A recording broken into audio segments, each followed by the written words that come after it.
A little bit waxy. So they have a waxy color covering, and you were quite right that they don't lose a lot of water because that wax stops water loss.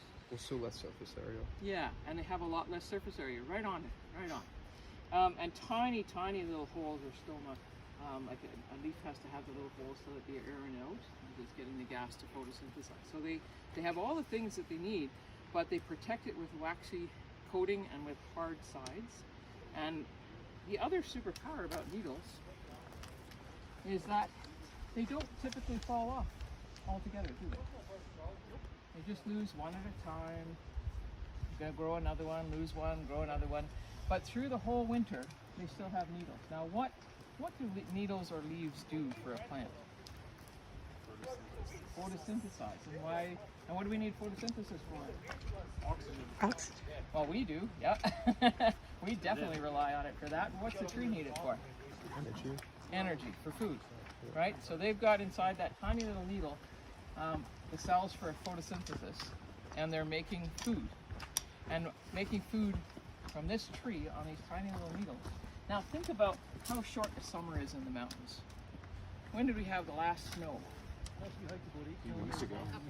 A couple of weeks ago. When could we have another snow? Anytime. Anytime. So the growing season is really short. When do we have snow in the fall? September. October. Starts to get really short. So if you're a broadleaf plant, you have a very short time to grow and to make all the food that you need. And then they lose those leaves, and then they have to be dormant. Well, these guys have the jump on everybody because their needles can photosynthesize all year long.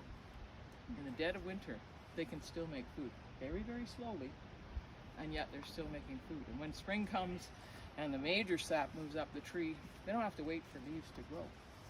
So they can grow much higher up the mountain slopes into the harsher environment, much further up north into the boreal forest, conifer forest, where conifers can grow, than a deciduous tree.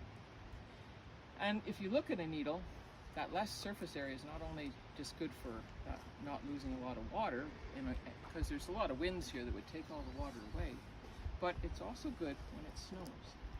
So I don't know if anybody grew up in Calgary? Around there. Do you remember snow timber? Oh. Anybody from Eastern Canada think about ice storms? Yeah. When they happen when there's leaves on the broadleaf trees, what happens to the trees? Their branch fall off. Their branches fall because they collect so much weight of snow. But these tiny little needles hardly collect any snow at all. And so the tree can basically shed that snow and not gain that weight, and it can stand up through this deep snow that we have up here. The needles also don't collect a lot of wind, so even though there's wind, you can see the trees, they'll move, but they don't move like a broadleaf tree. They don't tend to fall over as much, even though we've seen some that certainly do fall over. It's a whole lot less than a broadleaf tree. So they're totally adapted for this environment, and the major superpower that they have is their needles. Oh, very cool. Wow. Yeah.